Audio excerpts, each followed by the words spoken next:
technically correct break shot, but not the best scatter of balls we've seen.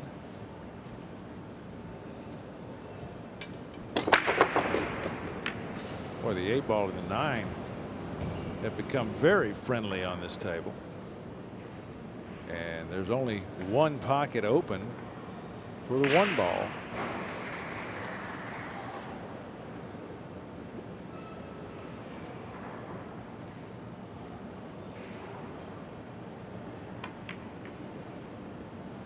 Rodolfo succeeds in making the 1-ball disappear into that one pocket. But now with the 2-ball, the shot is automatic, but you can see the cue ball is going to be moving away from the 3. Yes, where's that going to end up? Well, he can go across the table and back, but he's got some traffic to navigate there. He definitely doesn't want to run into anything. He only wants to strike the 2-ball, nothing else. And immediately he's hit traffic. And as we know, in Taipei, there's an awful lot of traffic out there. I think he's just about got away with it, you know. Yeah, he got that extra half-ball roll that cleared the 6. That could have been tragedy. Instead, this is a pretty good opportunity for him. If he wants to here, he can make the 3 and push the 8 and 9 apart. But if the 8-ball clears the 9 and goes into the corner pocket, he'll leave them alone. And also, we've seen a couple of times in this match, Jerry Luat has been so busy concentrating on where he's putting the cue ball after the pot that he's missed the shot in the first place. He may just think, no, let's make absolutely sure of this pot.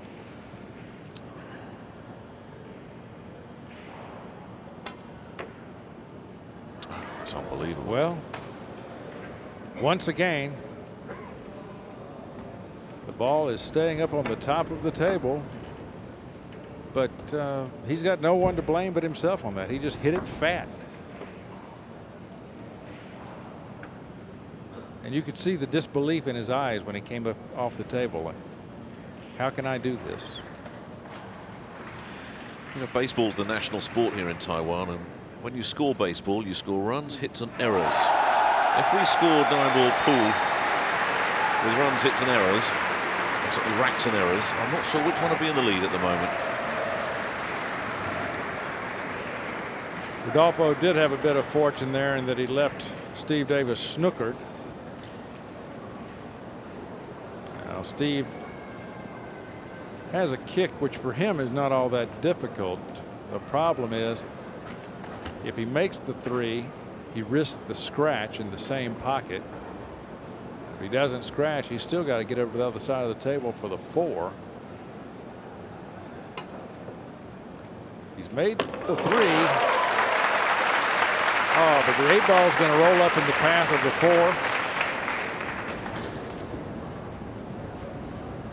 4. Great shot on the 3, but it did not pay off because he then rolled into the 8-ball and moved it right into the line of his next shot.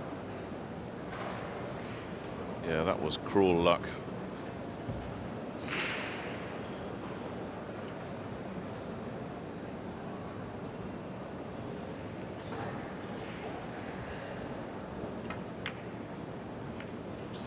You know, it's been a while since Steve's had a good look at these balls, isn't it? He just can't get anything going at all. Well, Steve was obviously not wanting to run into that 9-ball on that shot. He needed the 4-ball to go to the other side of the table so that he could hide Luat from it. And instead, Luat has a full ball he can hit. Now, there's no easy shot out here. But anytime you can hit the ball, you can make something happen. And one thing I see immediately is he can park that cue ball behind the 8 and send the 4 well up to the other end of the table, and Steve would really be in trouble.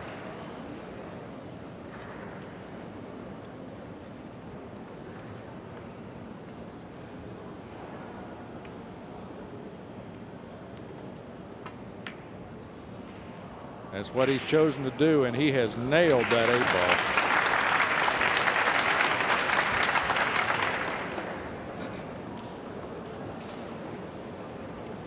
If Steve is absolutely perfect with this, he can just glance that into the center pocket, but we are talking perfection. Well, he would have to go 2 rails to get there. Tough shot. That is locked up tight, isn't it?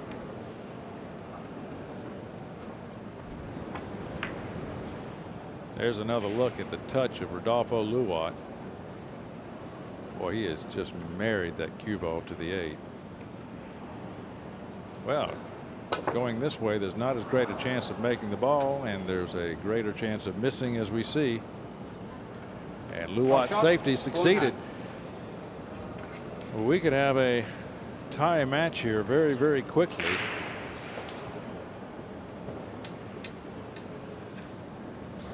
Quite a comeback this from Luat. Despite all those errors, to be 7-3 adrift. To hold your nerve despite things going wrong when you really should clean up from here.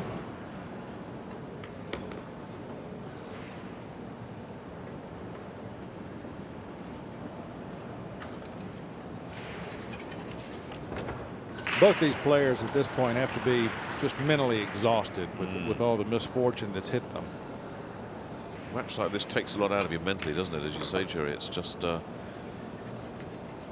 a battle right from the start. 9-ball is supposed to be a fast, loose game, fun to play. This has not been fast, it has not been loose, and it has definitely not been fun for either man.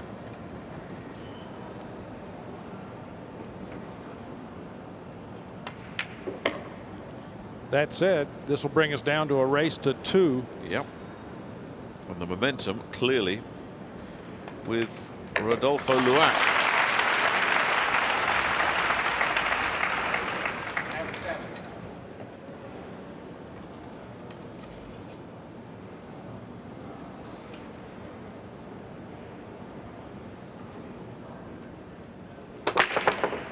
We have seen so very few break-and runs that you just have to feel we're due.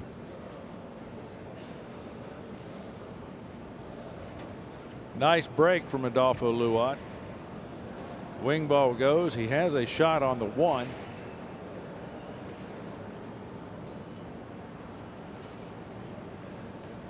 Now, if the 7-ball doesn't alter his path, he'll be able to get on the 2-ball and make something happen here. Then after that, the 3 is on the opposite rail. They are the North Pole and the South Pole as far as this fella's concerned, the 2 and the 3.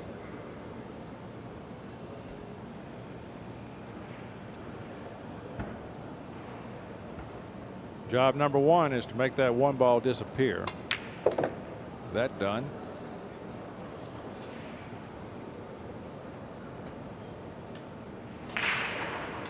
Well, this shot is tougher than it looks because of the stretch that's going to be required to reach the cue ball.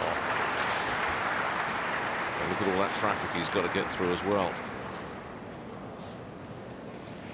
There's a lot of bad things can happen with this shot. Well, this is when you want to be ambidextrous to take it on left-handed. That's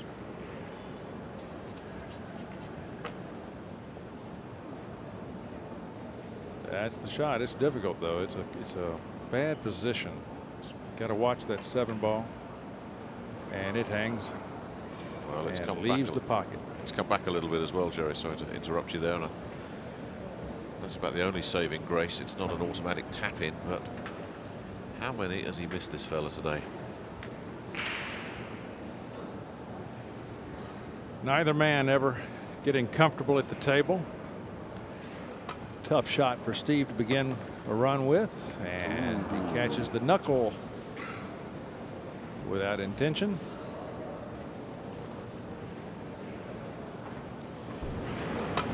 I don't think Steve Davis can believe this match. Well, since he's jumped out to that 7-3 lead, I don't think Steve's hit more than 2 consecutive balls. Just can't get anything going, and this is going to be 2 and out for him as well.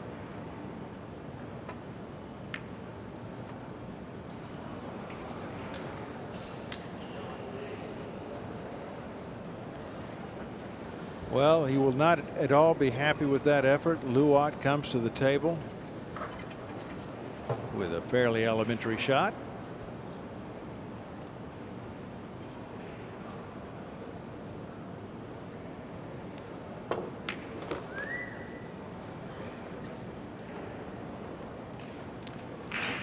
Only 5 balls remaining now between the hill and Rodolfo Luat, a man who was so far behind we had almost counted him out, and now he's coming back to threaten victory.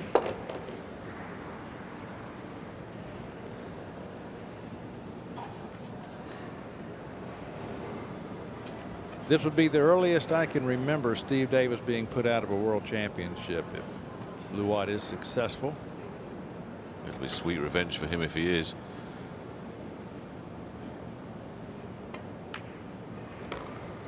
He talked about it before the match, didn't he, Jerry? The first thing he says, 2 years ago, Davis got me 9-8. I want to get it back. Well, he's close now. Well, I was talking to Luat before this match, and he was very confident that he was going to win. Of course, I'm sure both players were very confident that they were going to win. You have to be confident in order to win.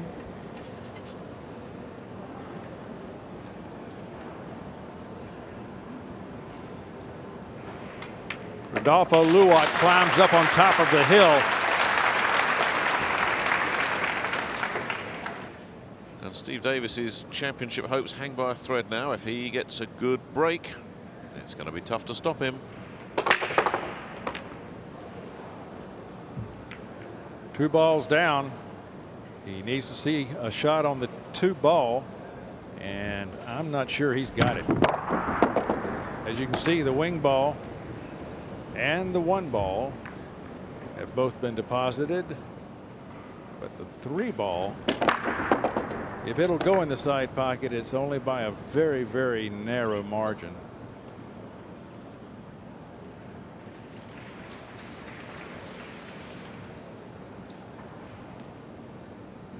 I do believe it will go.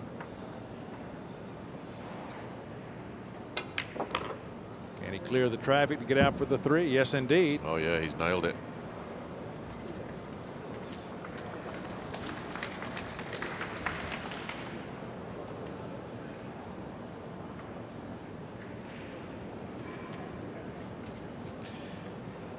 Well, there's nothing Steve can do about this now.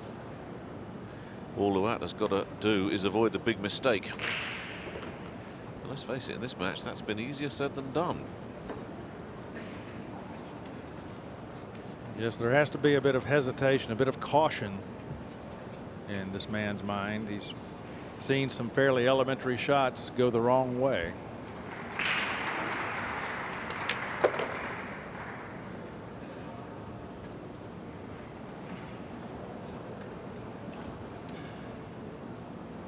Six ball will go to the corner. He can play the 7 in either the side or down table in a far corner pocket. Cue ball to the rail and out. They'll take the 7 in the side. The 8 will come down into the left-hand corner pocket.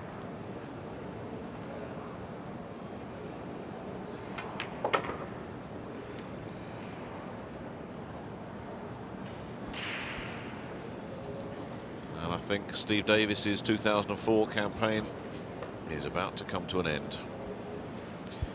Boy, we've had some ups and downs in this one, Jerry. Has truly been a tragic match for both men, but Luat comes out on top, and Steve Davis will be exiting the room.